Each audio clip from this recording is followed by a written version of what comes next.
एक छोटे से गांव में दो दोस्त रहते थे जिनका नाम ज्ञान और लल्लन था। दोनों बचपन से बहुत ही गहरे दोस्त थे। वो साथ खेलते थे, साथ स्कूल जाते थे और एक दूसरे से कभी भी कुछ नहीं छुपाते थे। दोनों के परिवारों के संबंध भी बहुत अच्छे थे और सारे गांव वाले उनकी दोस्ती की काफी प्रशंसा किया करते थे। ज्ञान पढ़ाई में काफी अच्छा था और वो क्लास में हमेशा अच्छे नंबरों से ही पास होता था। लेकिन लल्लन का पढ़ाई में मन नहीं लगता था। उसको खेल खेलना बहुत पसंद था। ज्ञान हमेशा लल्लन की पढ़ाई में मदद करता था और ज्ञान की वजह से वो एग्जाम में पास हो जाता था। ऐसे ही समय बीतने लगा और दोनों बड़े हो रहे थे। दोनों का स्कूल अब खत्म हो चुका था और उन्हें आगे की पढ़ाई करने के लिए शहर जाना था। लल्लन का शहर जाकर पढ़ाई करने का बिल्कुल भी मन नहीं था। वो अपने गांव में ही रहकर खेती करना चाहता था, लेकिन ज्ञान शहर जाकर आगे की पढ़ाई करना चाहता था। ज्ञान लल्लन को समझाता है कि हमें अपने उज्जवल भविष्य के लिए आगे पढ़ाई करनी होगी। हम यहाँ गांव में रहकर अपने सपने पूरे नहीं कर सकते। ज्ञान के काफी समझाने पर लल्लन यूनिवर्सिटी का फॉर्म भर देता है और ज्ञान के साथ जाकर एंट्रेंस टेस्ट भी दे देता है। दोनों के घर वाले बहुत खुश होते हैं क्योंकि गांव में से ये पहले लोग थे जो यूनिवर्सिटी में पढ़ने जाने वाले थे। कुछ समय बाद रिजल्ट आता है और पता चलता है कि यूनिवर्सिटी में केवल ज्ञान का ही एडमिशन हुआ है। लल्लन का एंट्रेंस एग्जाम क्लियर नहीं होता है। ज्ञान को अपने पास होने की खुशी तो होती है, लेकिन लल्लन के फेल होने का दुख भी होता है। लल्लन, तुम दिल छोटा मत करना। तुम चाहो तो मेरे साथ शहर चलो।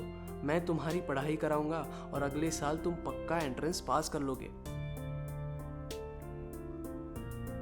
दोस्त, मैं बिल्कुल भी परेशान नहीं हूँ। मैं बहुत खुश हूँ कि मेरा दोस्त अब यूनिवर्सिटी में पढ़ाई करके एक बड़ा साहिब बनेगा।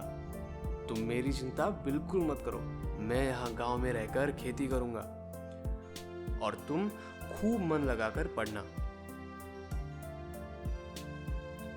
ज्ञान अपने आगे की पढ़ाई करने के लिए शहर चला जाता है और लल्लन अपने पिताजी के साथ खेती करने लगता है। कुछ समय बाद लल्लन अपने पिताजी से कहता है कि वो दूध का व्यापार करना चाहता है। लल्लन के घर पर पहले से ही एक भैंस थी। वो अपने पिता से एक और भैंस खरीदने के लिए कुछ पैसे मांगता है। लल्लन भैंस खरीद कर लाता है और उसका बहुत अच्छे से ख्याल भी रखता है। लल्लन अपनी खेती के साथ साथ आसपास की जगह पर दूध बेचने लगता है। धीरे धीरे उसका दूध का व्यापार बहुत बढ़ने लगता है और लल्लन की भैंस की संख्या भी बढ़ने लगती है। अब वो अपने खुद का डेयरी फार्म बना लेता है। आसपास के सभी गांव में लल्लन अपने दूध की शुद्धता के लिए जाना जाने लगा। हर कोई सिर्फ लल्लन से ही दूध खरीदना चाहता था।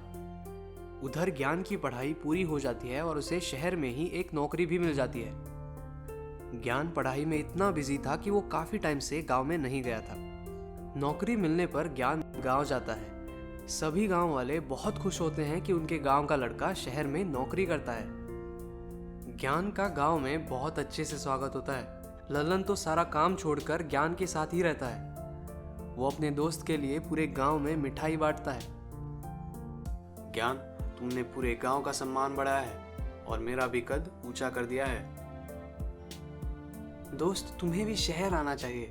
वहां की सारी सुख सुविधाएं देखनी चाहिए। तुम चाहो तो मेरे साथ चल सकते हो। मैं तुमसे मिलने जरूर आऊंगा। तुम खूब मन लगाकर नौकरी करो और खूब बड़े आदमी बन जाओ। ज्ञान गांव में कुछ दिन बिताने के बाद शहर चला जाता है और अपनी नौकरी करने लगता है। काफी समय बीत जाता है लेकिन ज्ञान गांव में वापस नहीं आता। एक दिन लल्लन को किसी काम के लिए शहर जाना होता है। वो सोचता है कि ज्ञान के साथ कुछ दिन शहर में ही रह लेगा। लल्लन ज्ञान के घर पहुंचता है और उसी से कहता है कि वो कुछ दिन छुट्टी ले ले, वो साथ में ही घूमेंगे। लेकिन ज्ञान कहता है कि उसे ऑफिस में बहुत सारा काम है, वो तो छुट्टी नहीं ले सकता। 2 दिन बीत जाते हैं। ज्ञान सुबह जल्दी ऑफिस जाता है और देर रात घर वापस आता है। लल्लन ने नोटिस किया कि ज्ञान रात को ठीक से सोता भी नहीं है। अगले दिन लल्लन ज्ञान से पूछता है कि दोस्त, ऐसा क्या है कि तुम इतना परेशान रहते हो? ना ठीक से सोते हो, ना ठीक से खाते हो। मैं तुमसे इतने टाइम बाद मिलने आया और तुम्हारे चेहरे पर बिल्कुल भी खुशी नहीं है। मैं जब से आया हूं तुम मुझे उदास नजर आते हो। अरे कोई बात नहीं है, और तुम आए हो मुझे इतनी खुशी है कि मैं बता भी नहीं सकता। बस ऑफिस का काम इतना है कि मैं तुम्हें समय नहीं दे पाता यार। अच्छा, कल मैं ऑफिस से आधे दिन की छुट्टी ले लूंगा और हम फिल्म देखने चलेंगे। तुम ज्यादा मत सोचो, मैं ठीक हूँ। कल मैं दोपहर 1 बजे तक आ जाऊंगा तो हम कल फिल्म देखने चलेंगे। मैं बस तुम्हें खुश देखना चाहता हूँ। तुम्हारे चेहरे पर ये उदासी अच्छी नहीं लगती यार। दोनों दोस्त सो जाते हैं। ज्ञान सुबह उठकर ऑफिस चला जाता है और लल्लन किसी काम से बाहर जाता है। लल्लन का काम समय से पहले ही पूरा हो जाता है और फिल्म शुरू होने के लिए काफी वक्त होता है। वो सोचता है कि घर जाने में काफी समय लगेगा, तो सीधा ज्ञान के ऑफिस में ही चले जाता हूँ। इसी बहाने ज्ञान का ऑफिस भी देख लूंगा और टाइम भी बचेगा। लल्लन ज्ञान के ऑफिस पहुंचता है। रिसेप्शन पर बैठी महिला से वो ज्ञान को बुलाने के लिए कहता है। महिला लल्लन से उसका नाम और पता पूछती है और इंटरकॉम पर ज्ञान को फोन लगाती है। कुछ देर फोन पर बात करने के बाद वो लल्लन को कुछ देर इंतजार करने के लिए कहती है। लल्लन सामने पड़े सोफे पर बैठ जाता है। लल्लन को वेट करते हुए 1 घंटे से ऊपर हो जाता है, लेकिन ज्ञान नहीं आता। वो रिसेप्शन पर बैठी महिला से ज्ञान को दोबारा फोन करने के लिए कहता है। रिसेप्शन पर बैठी महिला बताती है कि ज्ञान अभी अपने बॉस के साथ मीटिंग में है। वो कुछ देर बाद ही आएगा, तो आप कुछ देर और इंतजार कर लीजिए। लल्लन को सब्र नहीं होता और वो सामने लगे दरवाजे से अंदर चला जाता है। अंदर जाने पर वो देखता है कि ज्ञान एक कैबिन में खड़ा है और उसके सामने बैठा आदमी उस पर जोर जोर से चिल्ला रहा है। ये देखकर लल्लन सीधा उसी कैबिन में चला जाता है। कौन हो तुम और अंदर कैसे आए? ये तुम इतना चिल्लाकर बात क्यों कर रहे हो? और तुम इतने डरे हुए क्यों हो? क्या बात है, अब तो बताओ। अच्छा, तुम दोस्त हो ज्ञान के? मैं बताता हूँ। तुम्हारा दोस्त 1 नंबर का आलसी आदमी है। इससे कोई भी काम ठीक से नहीं होता। मैंने ये फाइल 3 दिन पहले दी थी, अभी तक ये काम पूरा नहीं हुआ और बिना काम खत्म किए मुझसे छुट्टी मांगता है। 1 नंबर का चोर है तुम्हारा दोस्त। सर, गलतियां तो सबसे होती हैं। यदि ज्ञान को किसी काम करने में दिक्कत हो रही है तो आप या कोई भी उसकी मदद कर सकता है, उसको सिखा सकता है। इतने सारे लोग यहाँ काम करते हैं, हर कोई हर काम में माहिर हो ये जरूरी नहीं है। अगर लोग एक दूसरे की मदद करें तो सारे काम आसानी से हो सकते हैं। मुझे भाषण देने की जरूरत नहीं है। समझाना है तो अपने दोस्त को समझा। यहाँ हर आदमी को उसके काम का पगार मिलता है और ज्ञान को भी उसका काम करने का। और अब तुम यहाँ से जा सकते हो। बहुत टाइम वेस्ट कर दिया तुमने। ठीक कहा सर आपने। मुझे अपने दोस्त को समझाने की जरूरत है। मुझे अपने दोस्त को समझाने की जरूरत है कि वो गलत जगह पर काम कर रहा है। वो ऐसी जगह पर काम कर रहा है जहां उसको इंसान ही नहीं समझा जाता। ज्ञान, मेरी मानो तो ये नौकरी अभी इसी वक्त छोड़ दो और चलो मेरे साथ। नहीं दोस्त, मैं ऐसे नौकरी नहीं छोड़ सकता। तुम घर जाओ, हम तब बात करेंगे। ऐसे कैसे नौकरी छोड़ सकता है? इसने 2 साल का बॉन्ड भरा है। अगर ये उससे पहले नौकरी छोड़ देगा तो उसे 10 लाख रुपए देने होंगे, जो इसके औकात के बाहर की बात है। सर, इंसान की हैसियत उसके अच्छे काम, उसकी साफ नीयत और लोगों के प्रति उसके व्यवहार से होती है, और मैं अपने दोस्त की हैसियत आपसे ज्यादा जानता हूँ।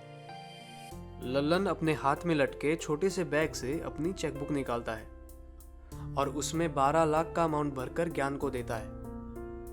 ज्ञान, अपने बॉस को चेक दो और इनको नमस्ते बोलकर यहाँ से चलो।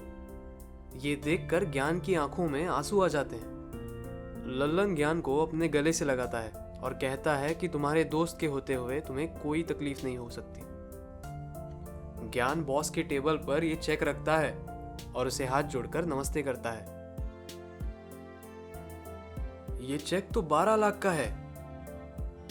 सर, ये 2 लाख आपके उस काम के लिए जो ज्ञान 2 दिन से नहीं कर पाया, और हम यहाँ से जा रहे हैं, हमारी फिल्म हमारा इंतजार कर रही है। ये बात सुनकर बॉस की आंखें शर्म से नीचे झुक जाती हैं। ज्ञान और लल्लन ऑफिस से बाहर निकलकर सीधे फिल्म देखने जाते हैं। फिल्म देखकर वो घर वापस आ जाते हैं। लल्लन, मैं तुम्हारा शुक्रिया कैसे करूं? तुमने तो मेरी जान बचा ली। मैंने अपने बॉस के लिए दिन रात मेहनत की थी, लेकिन वो कभी खुश नहीं हुआ और मुझसे मजदूरों से भी बुरा व्यवहार करता रहा। दोस्त, अब अपने ऑफिस को, अपने बॉस को भूल जाओ। और हाँ, थैंक यू क्या होता है मुझे पता नहीं, मुझे सिर्फ अपने दोस्त की खुशी से मतलब है। बात तो तुम्हारी सब ठीक है, लेकिन अब मुझे फिर से एक नई जॉब ढूंढनी होगी। वैसे तुम चाहो तो मेरे साथ काम कर सकते हो। मेरा डेयरी फार्म काफी बड़ा हो गया है और मैं अब शहर में दूध सप्लाई करता हूँ। तुम चाहो तो मेरा साथ दे सकते हो और हम अपने व्यापार को और बड़ा कर सकते हैं। ज्ञान लल्लन के साथ गांव वापस आ जाता है। दोनों दोस्त मिलकर डेयरी चलाने लगते हैं। ज्ञान अपनी समझदारी से डेयरी का काम और बढ़ा देता है और दूध की पैकेजिंग करके कई शहरों में सप्लाई करने लगता है। देखते ही देखते उनका डेयरी का फार्म एक बड़ी मिल्क मैन्युफैक्चरिंग कंपनी बन जाती है।